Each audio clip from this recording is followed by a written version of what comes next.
Hello, everyone, and welcome to our last final Grudge match here of the day between Todd Stevens playing Aetherworks and Jim Davis playing at Teamer Aetherworks. These two having some fun in a high-pressure situation as they decide who is going to go first.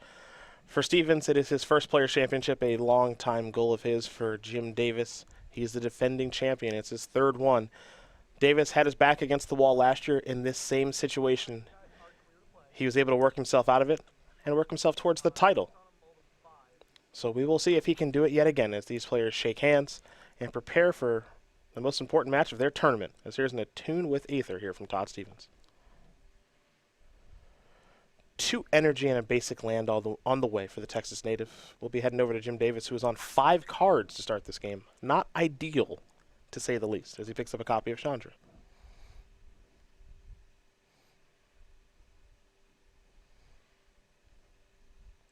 For Davis, he'll play a basic mountain. Simply pass the turn back, over to Stevens. Stevens will draw a copy of Nahiri. We know how important that card is in this matchup. For now, he has a Servant of the Conduit. He's up to 4 energy, and it's an ideal start, I would say, here for Todd. Yeah, setting the stage here for a potential turn 3 Planeswalker. A mountain, the draw for Davis. He does have a copy of Harnessed Lightning in hand.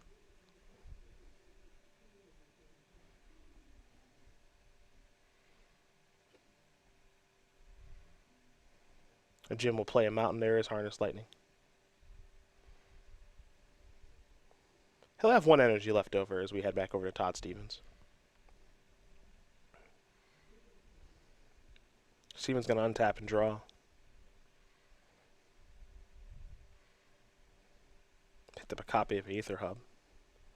Here is Attune. 2 more energy on the way is going to bring him up to 6. A Puzzle Knot's going to bring him up life and energy. So it's 9 energy, 23 life, and land's not an issue. The question now is does he have the Marvel as he searches for a basic planes? He is well set up here to activate Marvel at least once and at least twice, actually, on the table. Mm-hmm. It's not hard for him to do. And Davis looks like he picked up a copy of Whirler Virtuoso. No blue mana. Nope. He does have a Forest, an Emrakul in hand, and not a lot going on. Jim almost seems resigned to his fate at this point.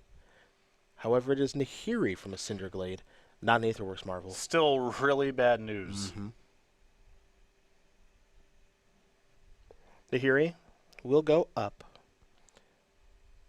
Jim says, 1 moment, please. Well, I think Jim's saying you have to discard first before you draw. Correct. So Stevens will do that, and he'll pass the turn back over to Davis. Davis will draw. Blue mana is here. We'll see if that serves Jim well.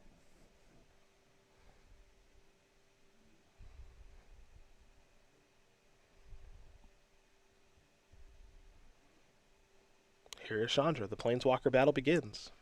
You know, this is the most mana-efficient line from Davis, and also allows him to tax the Nahiri, prevent Nahiri from going ultimate. Ulamog is the reveal.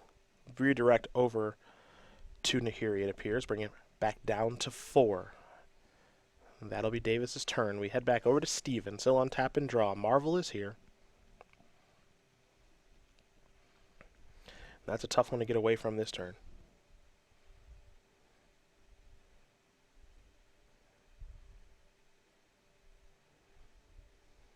And there's 4 mana, and there is the Marvel. Time for Jim to maybe cross those fingers and hope that Stevens doesn't hit.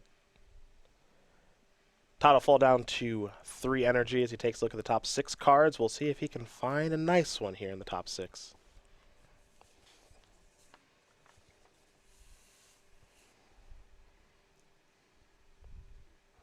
And Puzzle Knot isn't the worst I've ever seen, but that's not all that exciting. I mean, it's a re-up. It is. You get to go again. And in theory, because there's a second Puzzle Knot out there, that means actually it's 2 re-ups. Mm-hmm. Well, it looks like he's going to go towards Attune. Perhaps. Stevens not entirely sure where to go. Looks like Attune will be the choice, however. So going to search for a basic, get 2 more energy. Todd will be up to 5 energy at this stage.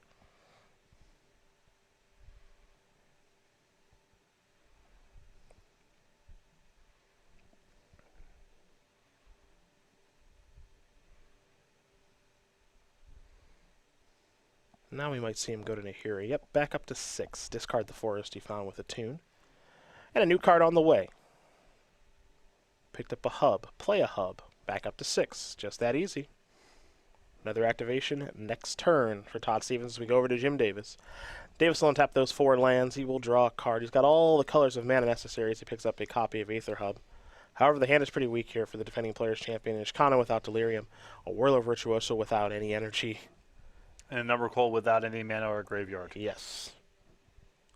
It's funny, when this deck looks good, like we saw from Jacob Ball last round, and like we're seeing from Todd Stevens right now, looks pretty darn good. When it looks bad, it can look pretty bad.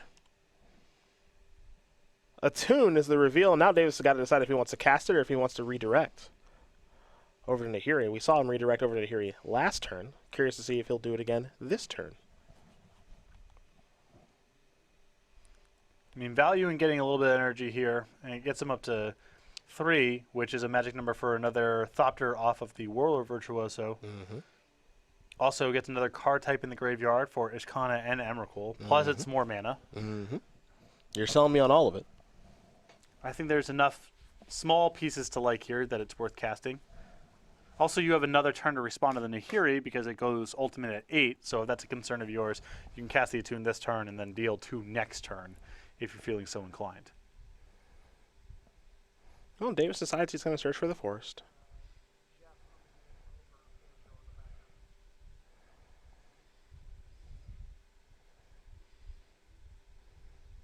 That may be Davis's play for the turn in regards to lands. Quick update for you on the backup match. Jeff Hoagland currently up a game over Andrew Jessup. So a very good start for second place in the SCG Tour Player of the Year race this year, looking to get a bye into tomorrow. There's Whirler Virtuoso. 3 energy.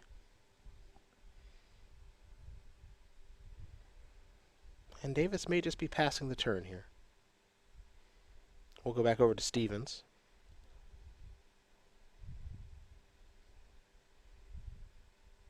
Picked up a copy of Spawning Bed. Hello. Hello indeed. Yeah, just confirming here. Yep. 1 copy. Okay. Didn't expect that.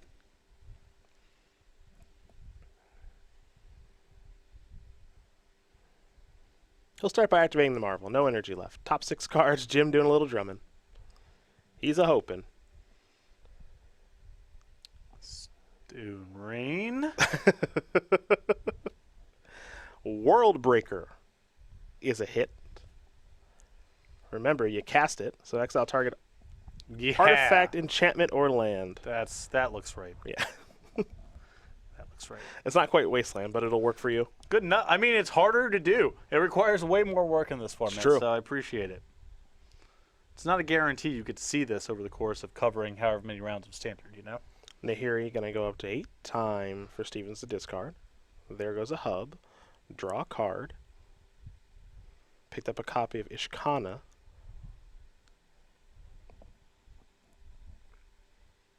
Not quite sure if Delirium is in order just yet.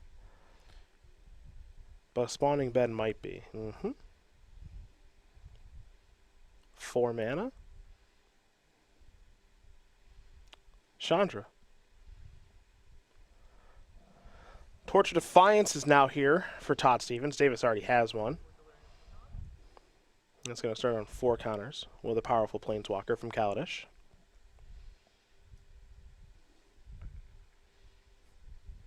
It really is an interesting deck here, these Aetherworks decks, because they are very mid-rangey, but with a combo element built in. And I think Todd's trying to get enough of an advantage here that even if Davis is able to spike an Emrakul off of an Aetherworks Marvel, he's not even in that much trouble. Davis with 6 energy right now. And now in the phase of World Breaker, not a lot of value to be gained by making Thopters. So I think Davis is likely to just keep all the energy and hope that he can get lucky with the Aetherworks Marvel off the top, as he does not have it in hand right now. Davis on tap. Time for Jim to draw.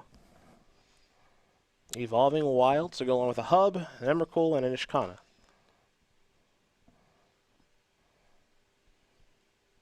These draws remind me a little bit of Ben Friedman's draws in the finals of the Atlantic Invitational. Yeah. Not so great. Davis here, perhaps a little under the weather. He is. He is. It's been a tough day for him to try to defend his title that he cares so much about being under the weather here. He's going to plus a Chandra. Okay. Well, step one. See Steven sit up in his seat a little bit. Mm-hmm. He knows this could be a game now. You got to cast it. So enters the battlefield, does the Marvel.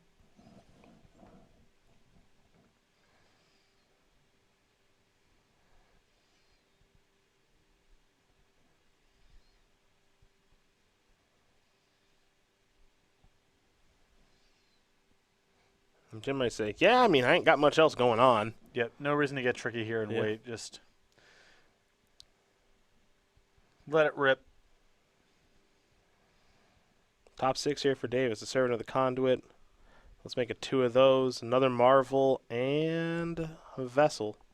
That's really painful, too, because if he got to take the extra turn here, then he can ultimate the Nahiri and basically brick off, et cetera, et cetera.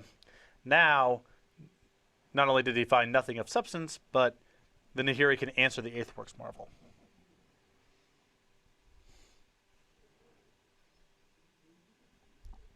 He can take the backup copy, but he has no route to energy right now. It's a full rebuild he needs from here. Yeah.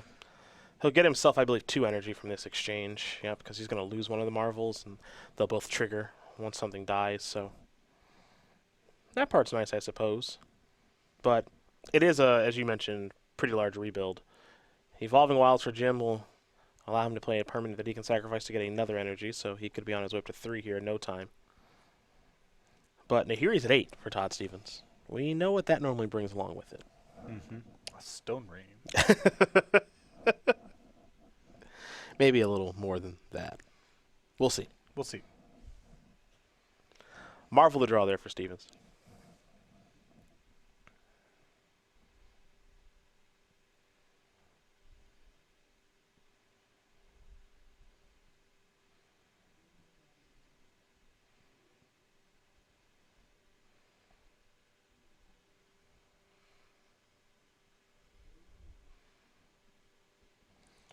There will be a trigger from Nahiri going to the graveyard. Put a counter there.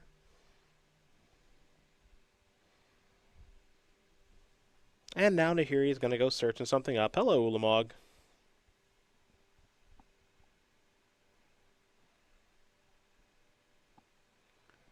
See where Stevens wants to go with this. Well, interestingly enough, he has the route here of, attack you mill 20, put it back in my hand, sacrifice the spawning bed, then Scions plus Chandra gets you the hard cast. And don't forget, when you sacrifice the Scions, I believe Marvel gets a little bit larger. Yeah. Oh, yeah. That's a combo right there. There's a lot to like on that spawning bed. That's not there on accident, folks. That is every part of the buffalo right there. It's all of it.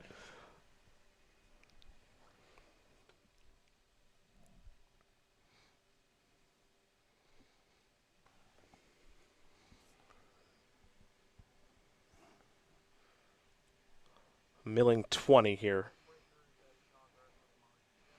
Worldbreaker going at Chandra, Ulamog going at Jim. And Jim exiling his 20 cards from the Ulamog attack. They'll take a look at them together.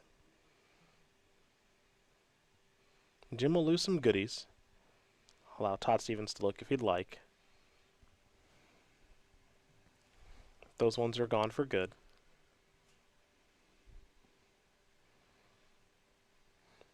Now Jim just confirming, yes, Ulamog is attacking me, and yes, Worldbreaker is attacking my Planeswalker. Virtuoso will jump there. Now the question is, can Davis survive the second Ulamog trigger? I would be surprised. Well, he does lose 2 permanents there. So he's up to 5 energy now, is Jim Davis. Planeswalker, creature, instant sorcery in the graveyard. Stevens will sacrifice the Woodweaver's Puzzle Knot. Gain some life. get 4 more energies, up to 5. And now Chandra's going to go up to 6. 2 more. This will let him recast a Marvel, lose 1 of them. Going to go up to 7 energy now. And now he'll activate right away. So Jim will do that steady beat with his fingers. Hope. Well, there it is. There it is. Yep, that didn't take any time. Well, the upside, at least, is that it's different this time. There you go, looking for that upside again. You know, There you go. if you're going to take away anything positive here, at least it's different. You know, I thought that joke would get old, but it's just still good. It's still good. It's just still good every time. Listen, I'm not the one who said it first. Yeah, it's still good every time. Here's a traverse.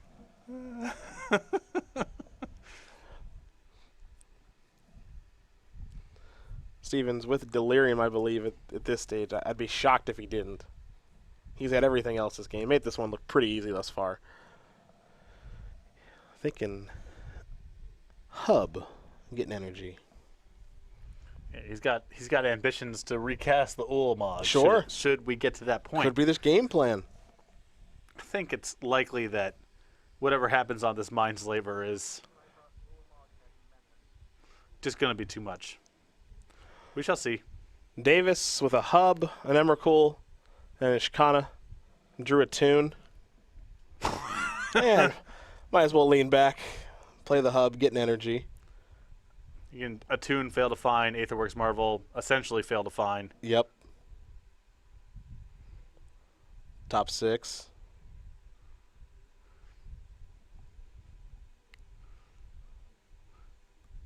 I imagine both players get to see, but who knows? Yeah. Look at the top 6 cards of your library.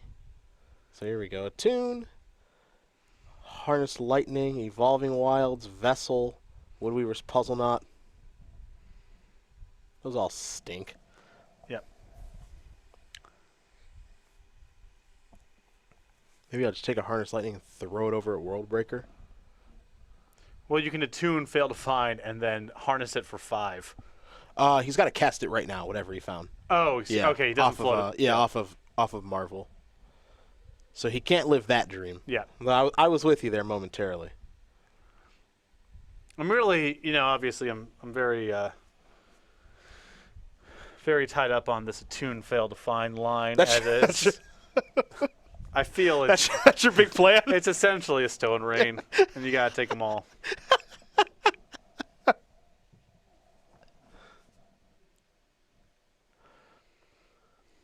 Well, we're going over to Jim Davis now. He'll draw. Servant of the Conduit.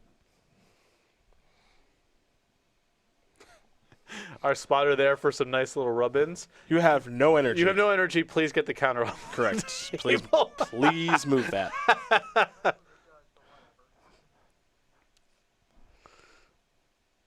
And now, to rebuild the energy. Attune.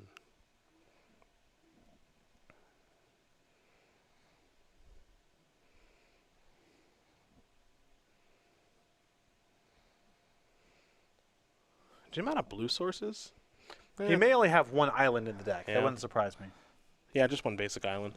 That got world broken. Mm-hmm. A play I stand by for the Yeah, record. of course, yeah. In case anyone at home didn't already know that. You approve of his land being killed. Okay. I do. Just I do. Yep.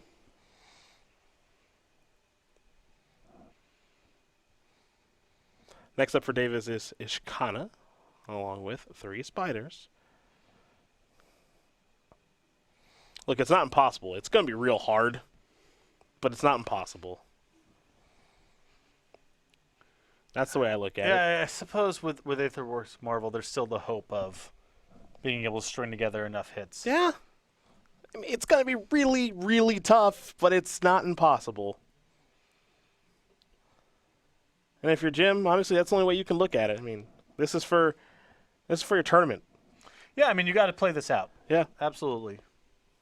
And you can see Stevens being extremely cautious and patient this game also. He is well aware of the stakes.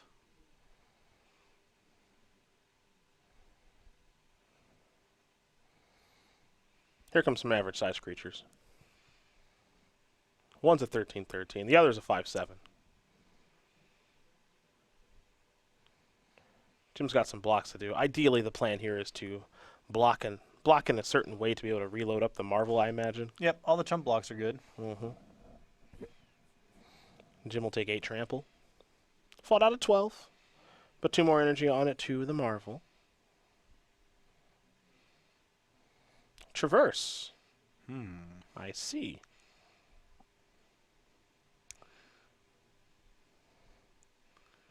Oh, man. Land destruction you again? Actually, just kill your Marvel. Yeah. I mean, even I in this spot would say, I think you're better served getting rid of the Aetherworks Marvel and not the Aether Hub. Or a stray mountain, perhaps. Yeah. Another World Breaker. Take care of the Marvel. That's exiled. Jim very delicately adding it to the pile of exile permanents he has. Quite a few over there. Yes. Quite a few over there. We head back over to Davis. The deck has been unkind so far here for Jim. He'll draw a card. Harnessed Lightning. Not much better.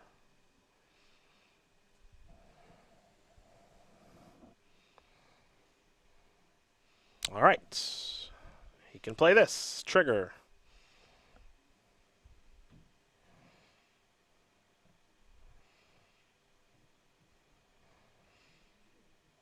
Pass the turn back. Ulamog. Oh, he might actually get to cast it. Ooh. Oh, okay. 1, 2, 3, 4, 5, 6, 7, 8, 10. Yeah, you can get to 10. The problem is that if you cast the Ulamog, even if you do something cool with it, then next turn Todd gets to take his turn and mill him attack with 20. it, and I don't think that Jim can beat that. Yeah, I don't think Tim has 20 cards left in his deck. If they ever get to counting it, we'll of course check. So keep in mind a tactical moment that can come up in spots like this is if you have Emrakul plus anything else against an opposing Emrakul, Yep. you can send in their Emrakul and double block and have them order whatever the crappy creature you have is first. A spider in this instance. The spider. So, and it'll deal 2 damage to the spider and 11 damage over to the Emrakul. So it's an advantage, to be sure. I think there's actually a lot that Jim can do this turn. And as cool as that spawning bed is, it might actually hurt Todd Stevens here. This is a little bit interesting spot. We can take a look at Chandra, too, to see what that can do in a spot like this. -7, you get an emblem. Whenever you cast a spell, that emblem deals 5 damage to target creature or player. A little risky. and you can target yourself with this. Oh, so yeah. there are some spots where Oh, yeah. Chandra at 7 plus a hand of stuff you can get killed from this position. Marvel's casting a spell when you actually do the reveal and everything. So, look, this has been a very, very ugly game for Jim Davis, but he might find a way here.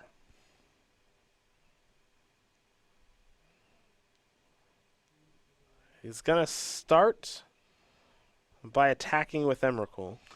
Yep, this is the free. Assign your spider first. Mm-hmm. So Emrakul trades with the spider. More energy, up to 2. What's next here for Jim?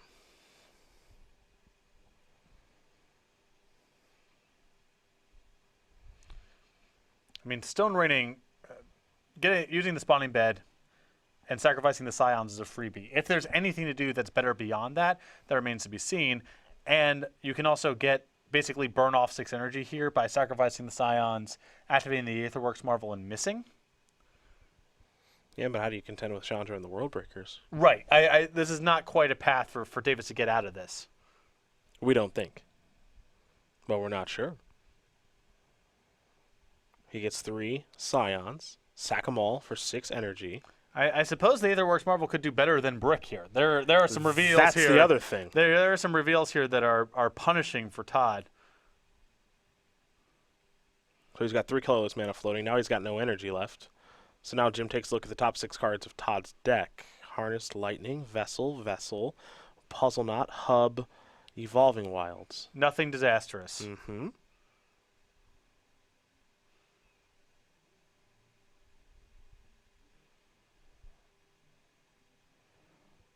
Steven's actually doing okay. Harness Lightning. He could just cast that to deal some damage over to World Breaker. That would deal 3 to that. And then Chandra can actually minus to deal 4 to 1. Okay. Yeah. So that will kill one of those. Which is somewhat bad news, but again, not catastrophic. Yep. He'll get an energy back, Will Stevens, because World Breaker died. And all things considered, that's not a bad turn. And blowing up the land there keeps Stevens a turn off of casting the Ulamog, Yep. too, which is important. Draw. Marvel. Not all that impactful.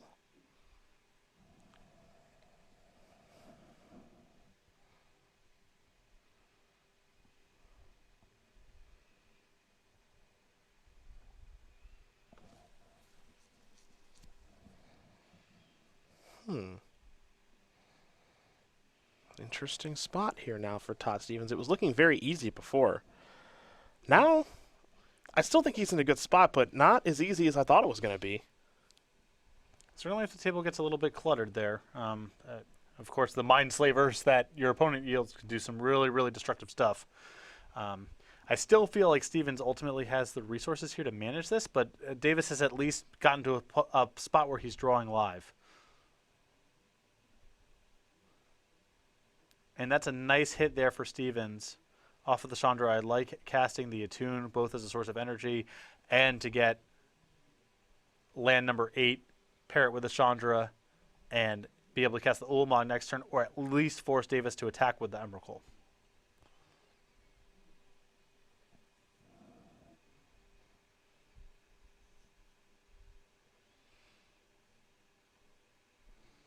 And there's Ishkana with Delirium, of course. So 3 spiders here. And now looking to threaten Ulamog again.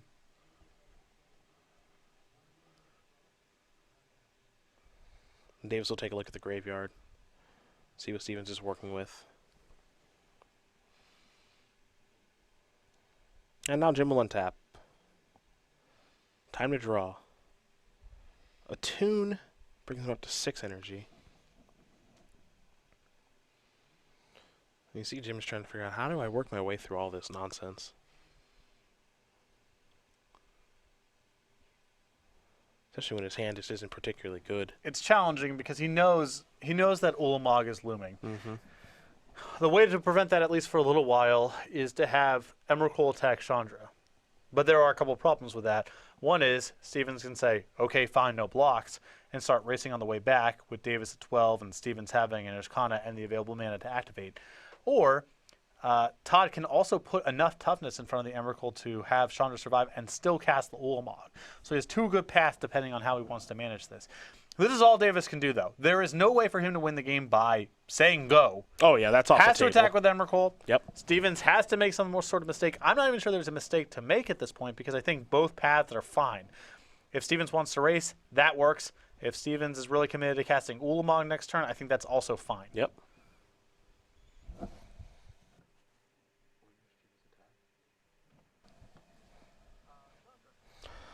Emrakul's going after Chandra.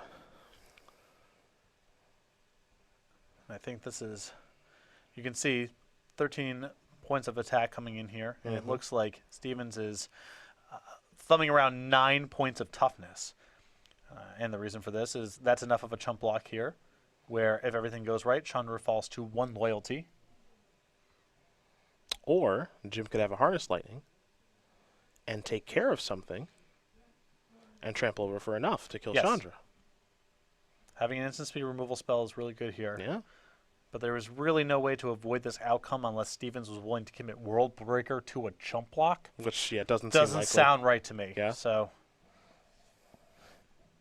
and because Davis has all this leftover energy, there's no Davis would be able to terminate any blocker, potentially. So there's no real way to cover this unless you're willing to commit everything to a chump block. So there goes Spider, Ishkana, and Chandra.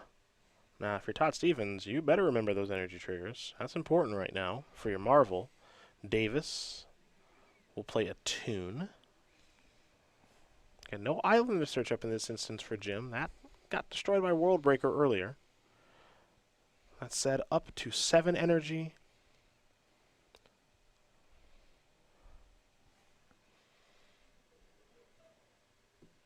Jim kind of looking through his deck to see what else, what other tools I have to play with here.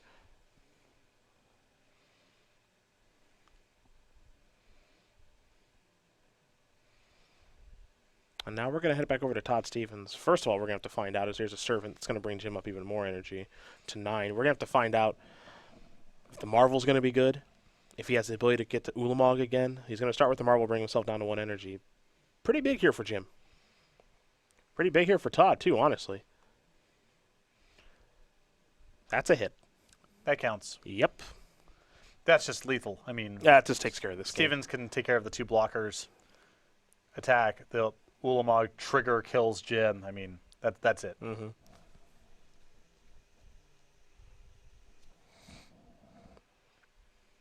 It's an untap, and it's a draw here for Todd Stevens. Servant of the Conduit with the draw. And now here come the attackers, trigger, and that is going to do it. Todd Stevens is going to win game number 1 here over Jim Davis. Now Aetherworks up a game here over Teamer Aetherworks. Davis fought hard in that instance, but it was just too much to overcome. It's interesting because, you know, the game went on for an extremely long time. You almost forgot about Davis's mulligan to 5. In some respects, it doesn't feel that impactful because Davis was clearly able to play Magic.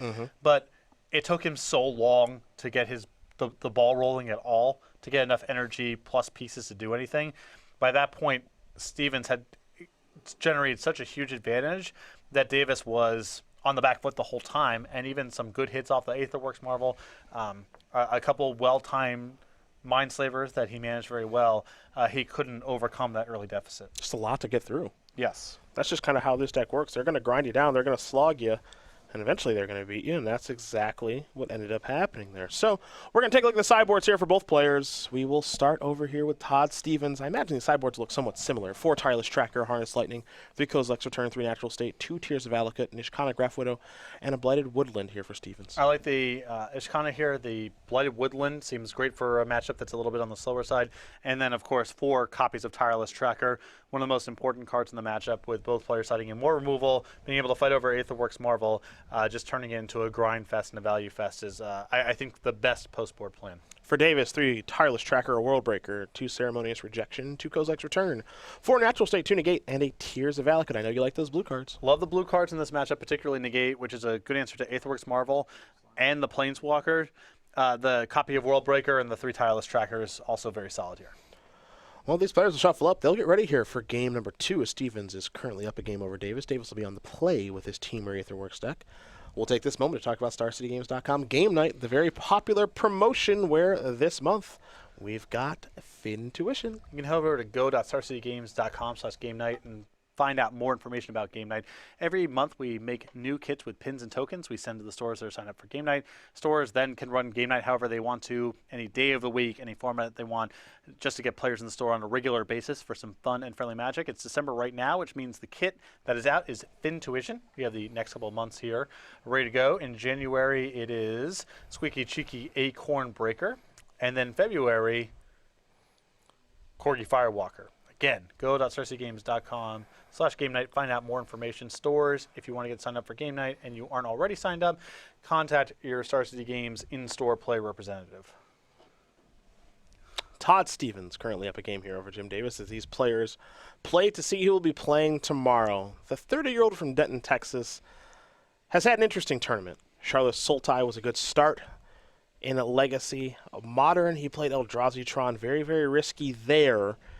And that ended up putting him here with Aetherworks with his back against the wall. Not afraid to try some things, that's for sure, with Stevens, especially if you do watch his stream.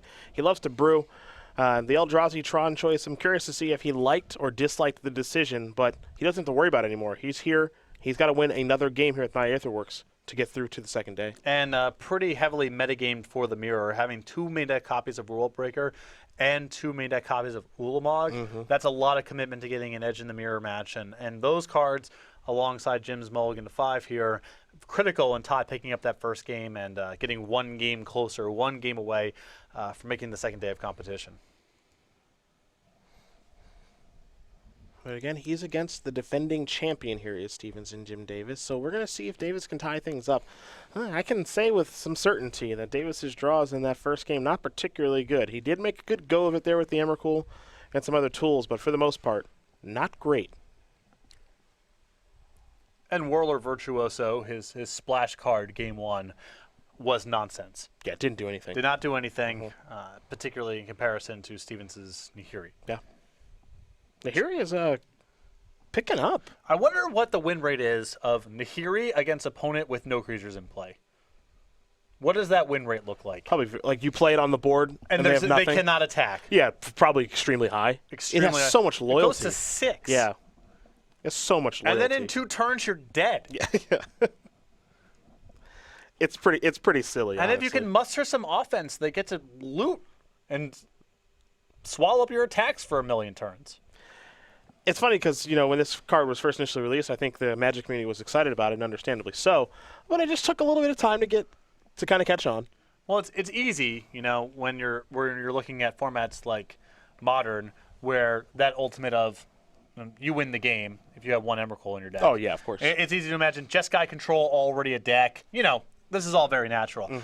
In Standard, and also there's just a plethora of enchantments and artifacts that are good in the Eternal formats also. When you get to Standard, it's, can I build a red-white mid-range deck? Can I play with creatures where the ultimate is you win the game or close to it and not have these horrible 10 and 12 drops in my deck that I don't want to draw? And now all the moons have aligned where there's quality artifacts and enchantments to fight over, and the Eldrazi represent cards that are both extremely powerful to put into play ahead of schedule and are also fine cards to put in your deck and draw naturally. And now Nihiri, as such, gets to show up all over the place. Yeah. And Nihiri is looking good, that's for sure. Looking good. Constructed Magic, especially Standard, has historically not been favorable to red-white mid-range decks that play with really expensive creatures.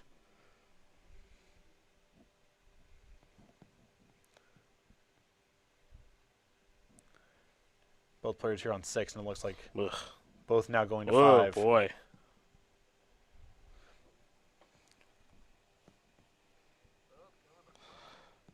I don't know who this favors, assuming it favors anyone. Probably not. I think the counter spells probably get better on the 5-card games, but now Tireless Tracker is really magnified. If one of these players is able to find it along with a land to get the ball rolling, that's going to be a huge edge here. There's sometimes in the games where both players have enough resources and just cards are kind of flowing, where one person can have Tireless Tracker going, and it isn't necessarily insurmountable because there's just enough stuff going on both sides. But with both players on 5 cards, that's way less likely to be the case. And if someone has an unchecked Tireless Tracker, that's likely to be it. And again, sometimes with this deck, and, they're obviously different third colors in the deck, but there are some very good hands that involve Planeswalkers and acceleration and attunes, and there can be some very bad hands. Oh, yeah. I mean, you can, in these kind of games, you are really going to feel drawing the Emrakul. Yeah. Both players are going to keep, I think, with a little bit of reluctance. Both players are going to scry to the bottom. This should be a real doozy. You see Todd Stevens smile. Jim Davis is going to start things off with a Vessel. Stevens with a Hub. Well, the Vessel's one of the best cards you can have on these in the 5-card games here, as it's a way to grease the wheels a little bit on the graveyard, some amount of selection here. And Todd with his sideboarded Blighted Woodland, another very nice card to have on 5 cards. Yeah. Alongside Tireless Tracker. That is a combo. It is a combo. Davis, his hand is all lands, but that's totally fine. Yep. At least gets to do his thing. Stevens is drawing Tireless Tracker. Ooh, I think Stevens' hand is really bad, though. I don't think it's very good. Davis is going to sacrifice his Vessel. Top couple of cards, a Vessel, a negate, a tune. So a Vessel. That's a Traverse? No, it's a vessel. Okay. Try again. Yeah. Missing on. I've gotten to watch some of Davis's games in the gallery. Uh-huh. It has been a rough couple of rounds for him. I think mulliganing to 5 for the second time and then missing on a vessel would just be too much. Just over the edge. There's a vessel. Pass the turn back. Stevens. All right, that counts. Okay. That counts. That's a card. Yep. That's a real card. Had to use his hub energy to get there. Davis will sacrifice his other vessel. Aetherworks Marvel. Ceremonious Rejection. A Mountain and a Servant of the Conduit. He's only got 1 energy to work with right now. Yeah, it's hard to pass that one up, I think. Well, Stevens is up to nothing. Yeah. You can see Jim organizing his graveyard. 5 different types in the graveyard right now. So Emrakul is going to cost 8. As Jim will draw. Nice. That is nice. And Ulamog. We might see that one a little later.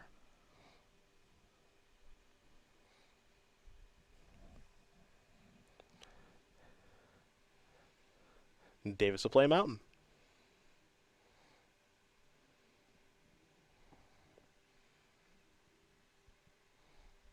And Shoulder Shrug, play a Marvel. Pass turn back. Only 1 energy. He's got some work to do. Stevens has drawn a copy of Chandra. You mentioned that Stevens' hand's not particularly good, and I think I agree. Well, he can at least cast the Tireless Tracker in his hand. Yep. That is some amount of pressure if Davis continues to fumble. And if Steven draws a land, now the ball's rolling a little bit. Davis will draw a Tune. Okay. That'll get him up to 3 energy, and that Servant will bring him up to 5. But it feels like we're playing one of those games where it's a Marvel game with 1 shot. Yes. And Jim has already milled over 3 of his counter spells.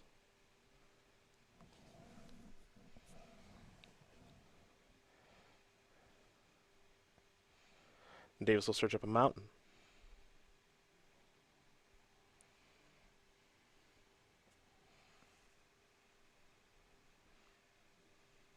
See what comes next here from the defending player's champion. He'll use the hub for a colorless. There's the Servant, up to 5 energy.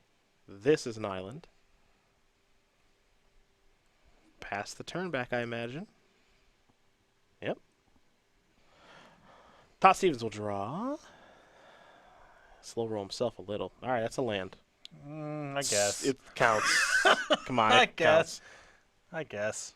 It's not the prettiest land I've ever seen, Cinderglade, but it's a land.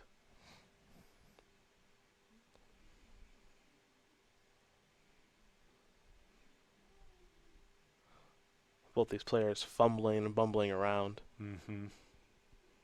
Although now that it's interesting in a game that's this kind of uneven, that Servant of the Conduit's kind of a moat right now because Stevens does not want to put card number 6 in the graveyard.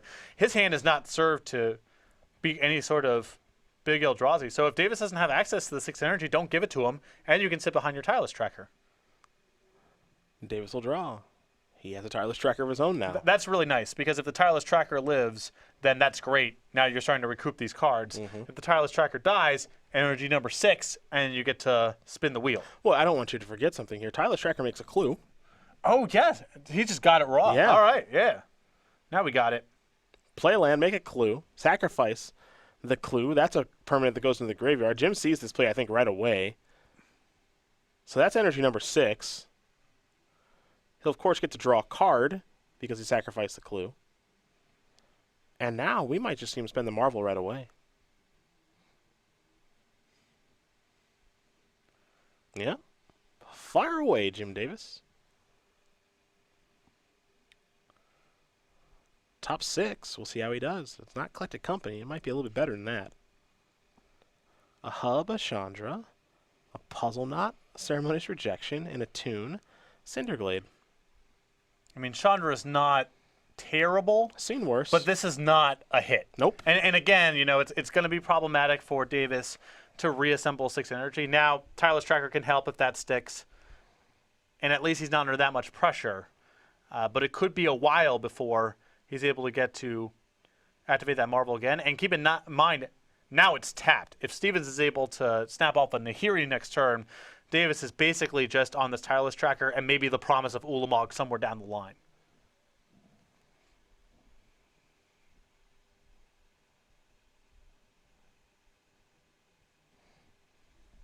Cards will go to the bottom.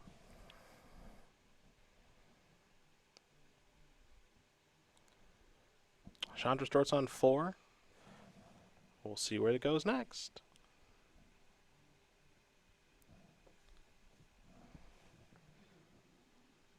Down to 1 and take care of the tracker. Looks right to me. Yeah, just got to get it off the battlefield. Time to crack. The clue, Stevens will draw a card.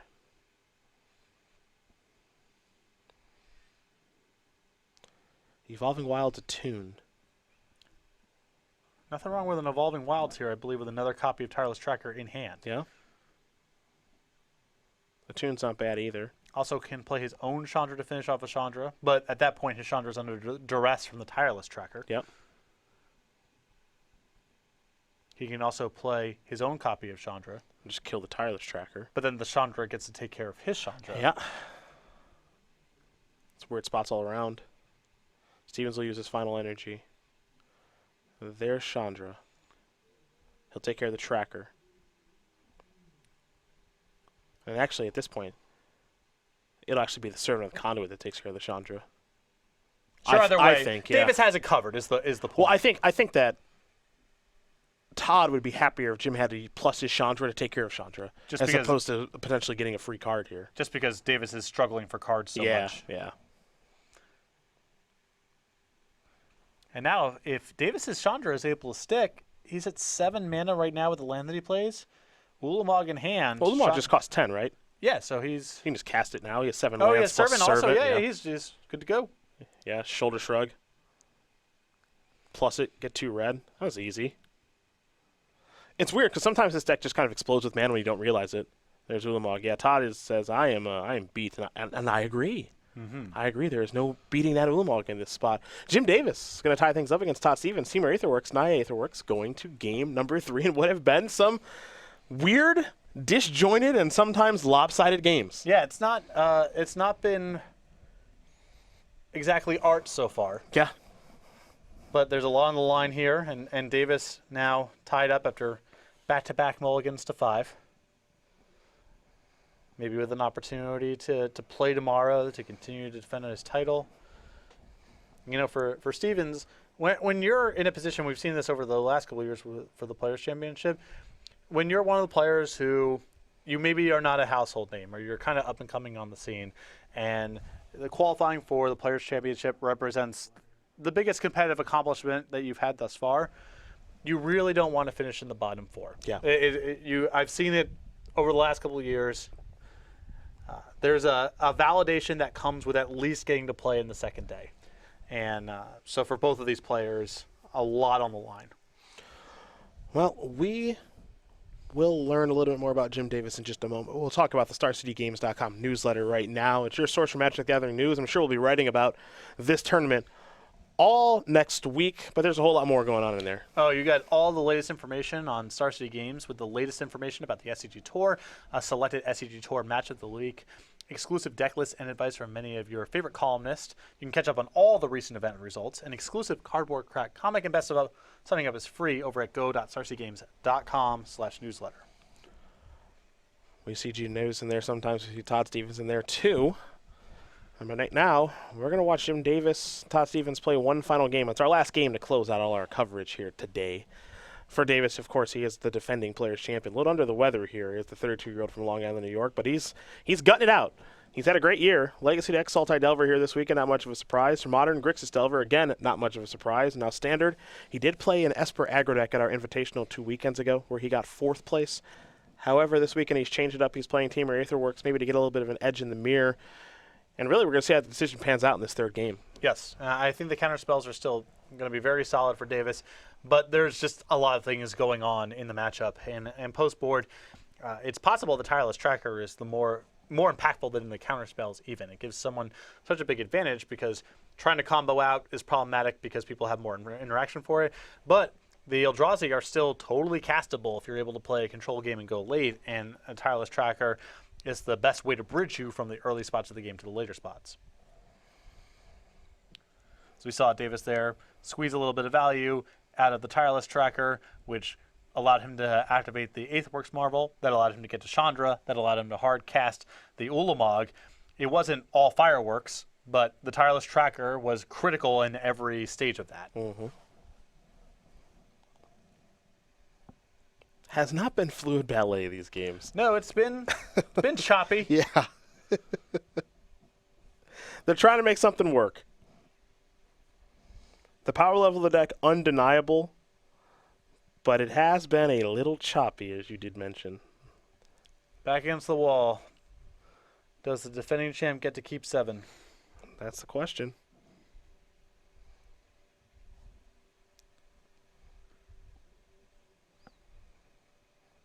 The answer is yes. We're underway. Todd will start with an attune.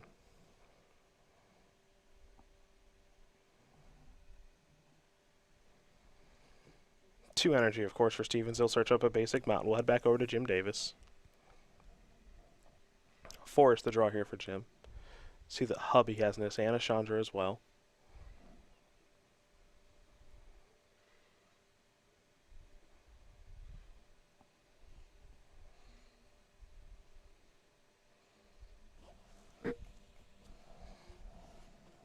Jim will also start with an attune. We'll see what land he wants to search up, and we'll head over to Stevens while he does. A little bit of shortcutting. He'll search for a basic mountain. Both players with 2 energy. Stevens will play his mountain. And now he will play his puzzle knot. So I'm a little surprised to see this post board. Likewise. This is a great card for game 1 of this deck, where you are first and foremost an Aetherworks Marvel deck. Post board, typically you're de-emphasizing that part of your game plan and becoming more of a mid-range deck that happens to have Aetherworks Marvel. That's especially the case when you're playing against the blue builds that have counter spells, so your Aetherworks Marvel is just intrinsically less powerful in the post board games. But I think Stevens has Aetherworks Marvel in hand, so this could all lead to just a turn 4, here it is. Yep. Let's see if it's good enough. Type draw. Which is pretty rare in the post-board games. I do not see that very frequently. Servant of the Conduit here from Davis. He's up to 5 energy. He'll pass the turn back over to Stevens. Stevens will draw. Attune. Energy not going to be a problem for Todd this game. And he's got, I believe, the Spawning Bed in hand also. Yep. So that's 4 mana. There's the attune. And now another puzzle knot. Yeah, I'm surprised to see multiple puzzle knots. Maybe I was thinking maybe he had one left in just because he didn't have enough cards to sideboard out. But Also, you know, it's not like Davis is just brimming with counter spells post board. He's got 4. Yep. Maybe Stevens thinks that's just not enough for him to be getting away from the Aetherworks Marvel to such a degree. Yeah. Again, my instinct once you're tireless trackering post board is just settle in for that kind of game and make sure your cards are individually impactful. But it could be good here. I mean, this game might effectively end next turn if Stevens has Aetherworks Marvel and a good hit. we know he's got plenty of good options to bring to the table. Multiple Ulamogs in the main deck, World Breakers 2, and of course Emrakul. Plenty of hits here for Stevens if he decides to go that route next turn. For now, Davis thinking about attacking, I believe. He's a little unsure at this stage. Well, you know, he's looking at a hand right now. He could, for example, cast a Chandra if he was feeling so inclined. Mm-hmm. He might feel like he has to keep up appearances. The question I ask is if he decides to do that, for how long? Well, Ceremonious Rejection is not the hardest card in the world to leave up. It's true. It's 1 mana. And this play right here is kind of the best of both worlds, where you play Tireless Tracker, you play an Aether Hub, you're representing blue mana, and you've done something proactive. Yep.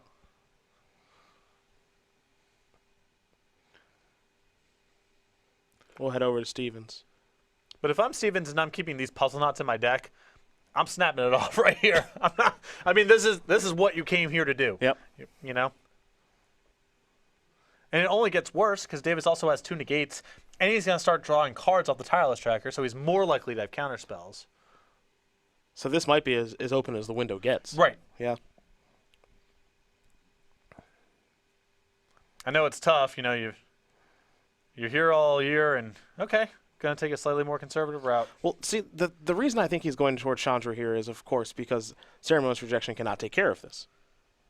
Yeah. With only 1 mana available. So this is definitely going to resolve. I can take care of your tracker. Yeah, my creature will die the Servant of the Conduit, but it still does have the same problem of the counter spells now available. And I'm not, and now you're in this reality. Serve the Conduit attacks your Chandra. Go. Now Davis can sacrifice the Clue and get another card, and negate is now in the equation. Mm-hmm.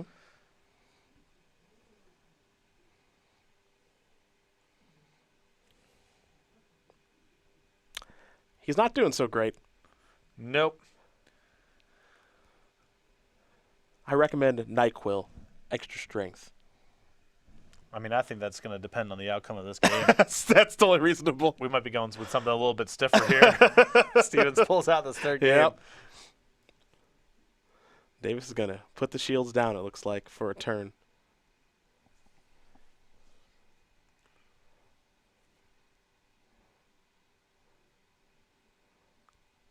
Maybe he wants to rep. Well, this is interesting now, because if you're in Davis's seat, you got to figure out, well, would he have cast Aetherworks Marvel if he had it last turn? Mm-hmm. If the answer is no, then you got to keep up holding up the 1 mana. Yep. If he was willing to commit last turn, you got to keep up the charade. Yeah, Davis is going to reveal the top card. If I'm Jim, I really hope it's not Ceremonious Rejection. Because that's just 1 less of them I have. Jeez. Oh my God. Oh, no. Oh, no. I really didn't want it to be that if I'm Jim. No. Well? Well, he's got his 1 in the hand, or it's not there. Yep. Let's do what we came here to do. And Stevens does not have much going on Right. in his hand. Well, once you're on the puzzle not plan, you can't play the normal game. Nope. You are a combo deck. So there is the Marvel. That is a brutal reveal for Davis. Because Really is. if there's 2 floating around the deck somewhere, you know, Stevens respected it last turn. He might continue to respect it. But when you reveal 1, the odds have got a lot more favorable. Well, now Davis needs him to brick. 4, 5, 6. He missed. Well, kind of. Sort of. Yeah. He gets to he go gets again. to go again Yeah. right away. Okay, not really a miss. He gets Okay. 2 energy off the trigger, and so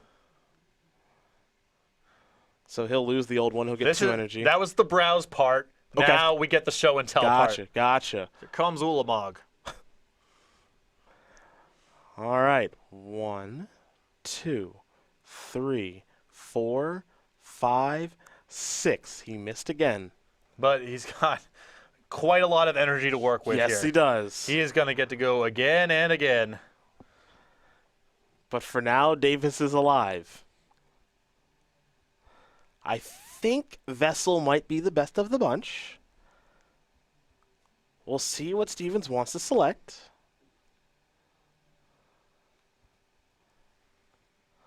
Boys, revealing that Ceremonious Rejection Brutal. really just puts the appearances just up in smoke. Yep. Davis had a nice couple turns there of being able to do the best proactive thing that he had to do in his hand and also have Stevens respect Ceremonious Rejection. But that's a brutal reveal. Plus, it would have been a nice card to draw. Yeah, of course. Yeah. So To Davis we go. Emrakul the draw. A little ways away from that. well, you say that, but we're at land drop gets us to 8 mana, 2 card types. All right, a little bit of a ways away. It costs 11 right We now. laughed at the Ulamog last game. We Before did. you know it, Stevens was conceding to it. Yep. So.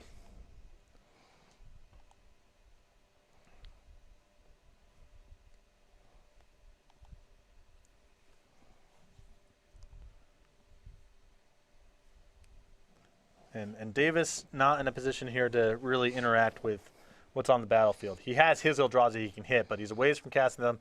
And as far as I can see, does not have Aetherworks Marvel in hand. Yeah, not a lot going on at this stage. Davis is going to plus his Chandra. Maybe. He's got some thinking to do. Remember, once Steven sacrifices a Puzzle Knot, that's just 4 more energy. Yep. Top card. Take 2. You take 2. That was easy.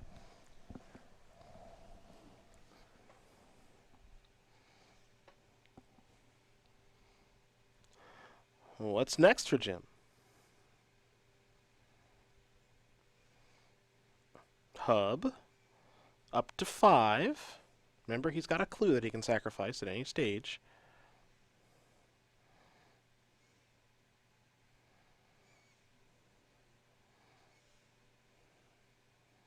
Might be thinking Traverse.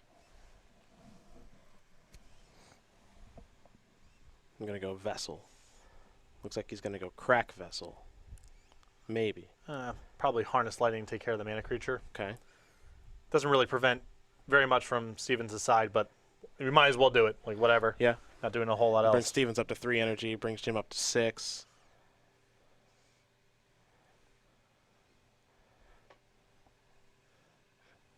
Jim with an Emrakul and a Puzzle Knot in hand. He'll attack for 2. Going to bring Stevens down to 22. Lumps. Yeah. You got to start somewhere. Medicine. Yeah. Ooh, Worldbreaker was the draw. That's one less to hit. All right, well, let's do what we came to do. Energy up. Puzzle Knot. Energy up.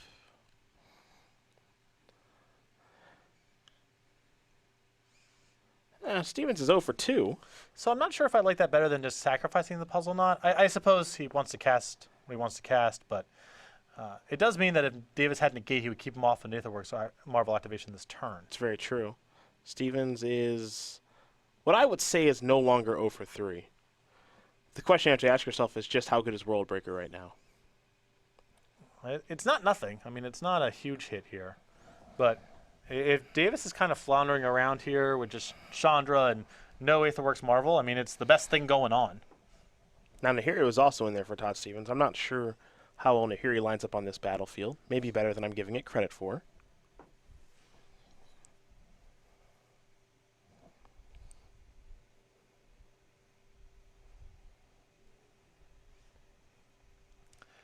If I'm Stevens, I'm kind of in the market for just try to Haymaker Davis over and over again. You're not going to run out of Aetherworks Marvel activation. Yeah, not this game. So it's just over the long haul, can he beat you with you just taking the biggest Haymaker over and over again?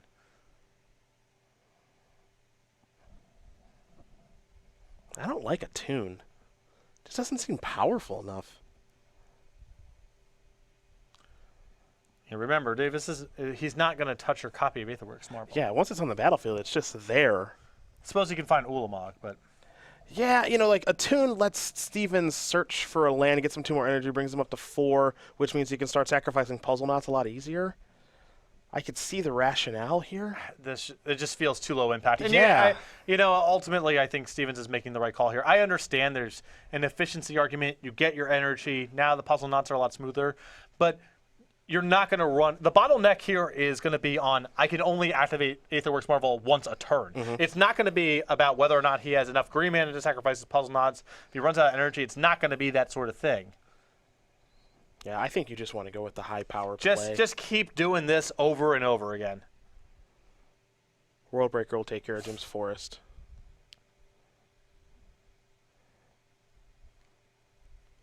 Davis is going to use an energy to sacrifice the Vessel. We know what Jim's on the hunt for. 3, 4. Nope. I mean, he's burned off 4 bad draws at least. That's true. That is not what he's looking for. Jim Davis wants a Marvel. And he's got to find it fast, too, because it's very hard keeping up with your opponent who's show and telling every turn. Yeah, just marveling every turn. It's Yeah. very hard. Yeah.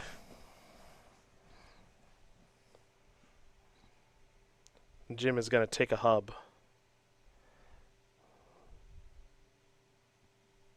The rest will go to the graveyard. Remember, it is a Vessel, not a Marvel that Jim is activating. If he's got 5 card types, I mean, he can 4, 5, 6, 7, 8. Well, land drop is 8. I mean, he can cast an Emrakul here with 5 card types in the graveyard. Yeah, there are 5. He's got instant, land, sorcery, enchantment, creature. He's counting. He's shrugging. I've been watching Jim play Magic for the past 3 years, doing coverage of him. I know where he's going. It's the Jim Davis shoulder shrug. Yep. I guess this is what I'm doing. Okay. He's got to wreck him this turn. It's got to be good. Oh, I mean, he can really shoot the moon here with Ulamog if he wants it. It's got to be good. Draw Tireless Tracker.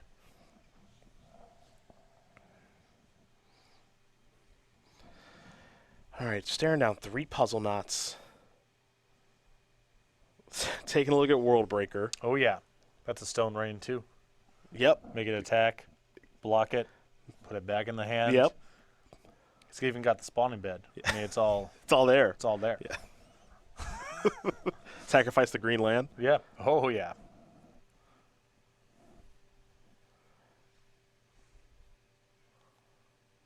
Lot to think about. This game was looking bad for Jim. Much like game 1, he is trying to claw his way back into it. And we just kind of undervalue, I think, the mana acceleration this deck provides for Emrakul and for Ulamog through Chandra and through Servant. I remember watching the Pro Tour coverage and seeing a lot of Aetherworks Marvel players just die with a bunch of Ulamogs and Emrakuls in hand. Mm-hmm.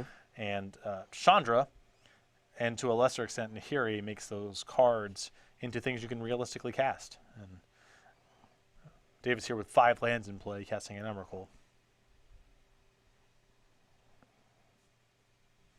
It takes a long time to figure out exactly this kind of recipe. The all-in version, that makes a lot of sense to find week 1, to have at the Pro Tour. This is an evolution, and it just takes time to figure something like this out. Yeah, you're not going to find this in 2 weeks. You know, first Pro Tour with no metagame or anything like that. It's just too hard, but that's what's kind of great about Magic. The game evolves. Players really dive into deck building, and they have found this Naya Aetherworks deck and this Teamer Aetherworks deck. And now Jim is trying to use his opponent's weapon against him. Yeah, I wonder if the reasoning here is just I can't really make any incremental gains that are impactful enough with Steven's Aetherworks marveling every single turn. Maybe I just need to marvel first, hit something huge, and then proceed. Top 6, Vessel, Evolving Wilds, Nahiri, Chandra, Tracker, Emrakul. Take a look. Nahiri is, I think, Jim making sure, can I use this to destroy an opposing Aetherworks marvel? Which you can. We'll take a look into here. Exile target creature. Or, excuse me, your own, yeah. Via Mindslaver. So target enchantment, tapped artifact, or tapped creature. Yes, you can. Nahiri is very appealing now. And then you can force the World Breaker to attack, and then you have Emrakul plus Chandra ready to ultimate against a floundering battlefield. Yeah. Very good position to be in. Here's Nahiri. Yeah, Stevens already knows what's happening. Of course, Jim is commanding him to do so. Mm-hmm. World Breaker. Go to the garbage. Had about enough of that.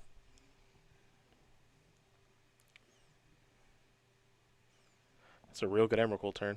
That was nice. Now these puzzle knots look real bad. Stevens we go. Servant the draw. Stevens does have an active Nahiri now, so that does matter. He'll start there.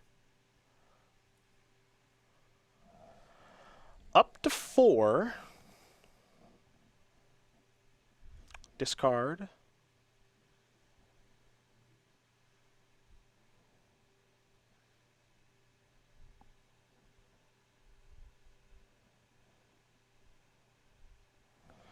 What's a discard? I think in Tracker. This game's not about that anymore. Yeah, we're past that.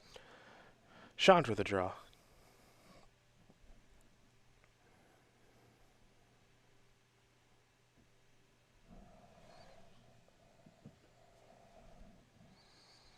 Time to cast it. Up to 5. Tracker. I'm going to knock Chandra down, I think, to 5 as well. So Chandras are tied up at 5 counters apiece. Yep, prevent an emblem from coming into this. Mm-hmm. I don't know if I've ever seen an emblem in the mirror, but in this sort of spot with Stevens kind of floundering, I imagine it would be very good. Yeah. Also, he's about to take 13 if Jim's feeling so inclined. Yeah. Something's taken Yeah, 13. you can add up a lot of points that way. Davis will draw. Marvel. No energy. He's got some. Don't have a great look at how much energy Jim has.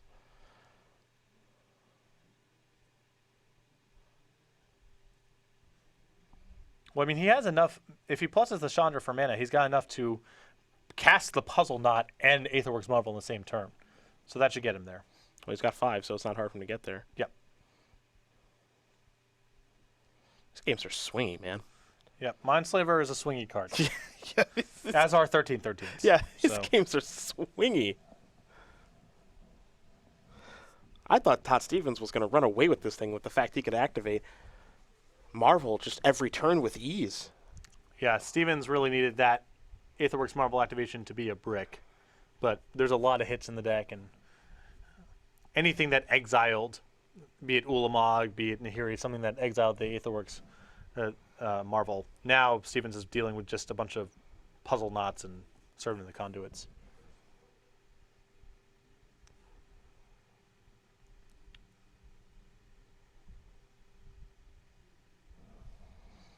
Nemricool. Coming on in. And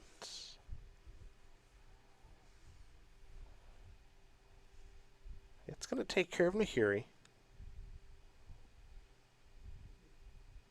I'm guessing Davis wants to get the Nahiri off the battlefield, so in the event that he wants to go to Puzzle Knot plus Aetherworks Marvel and misses, then he gets another shot with the Aetherworks Marvel. Yep. There's Marvel. Servant will bring him down to 4. Puzzle Knot will bring him back up to 6. He has not used his Chandra just yet either. Could see him fire off with the Marvel in his main phase. He might just wait. And you can see, even though you can't see his face, you can kind of see from Stevens' body language here that this game was looking optimistic. Had Aetherworks Marvel, looked like he had the ability to just keep it going forever. Davis had nothing powerful going on, and that Emrakul swung this game entirely around. And now Stevens needs to hope for a lot of breaks in a row. And Davis is going to minus his Chandra to take care of the Servant, and now he will cash in and use his Marvel. Top 6 cards. Does Jim Davis hit a Forest, Harness Lightning, Marvel? Ooh, That's going to do it. Lamog. That's going to do it. The same card that won him the Players' Championship last year against Todd Anderson, I think, is moving him on to day number 2 of competition. The Eldrazi will come in and take care of Chandra in a Forest. And there's no coming back from this for Todd Stevens. He'll untap.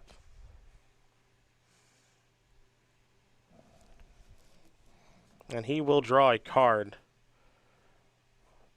Aether Hub's not bad, but he's facing down a little too much, I think, at this point, Patrick. Yeah, this is, I mean, no access to Aetherworks Marvel. Even if he had it, unlikely to be good enough. His hand's nothing.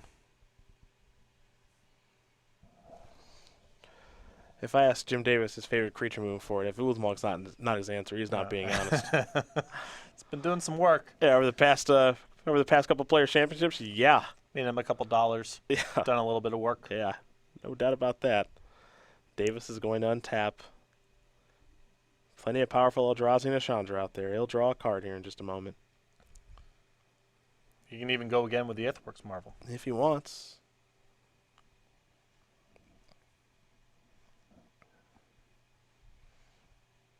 It's not too tough. Sacrifice a Puzzle Knot, sack a Clue, stuff like that. Not too hard.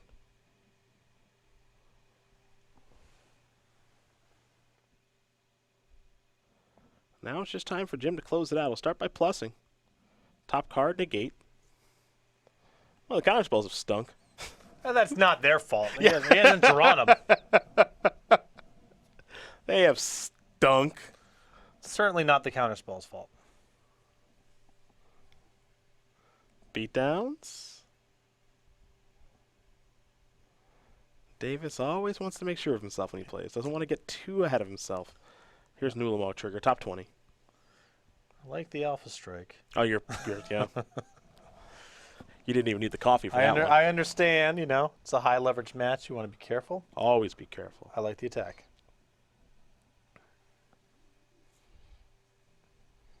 Gets the Patrick Sullivan seal of approval. Mm-hmm.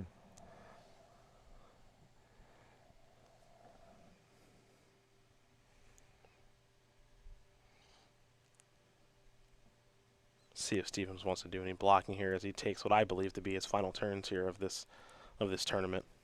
And if no blocks and falls to 1, then the backup Chandra should do it. And that will do it. Jim Davis is going to win this match here over Todd Stevens, 2-1. Teamer Aetherworks is going to get by Nye Aetherworks. And for the defending players champion, he's had his back up against the wall before.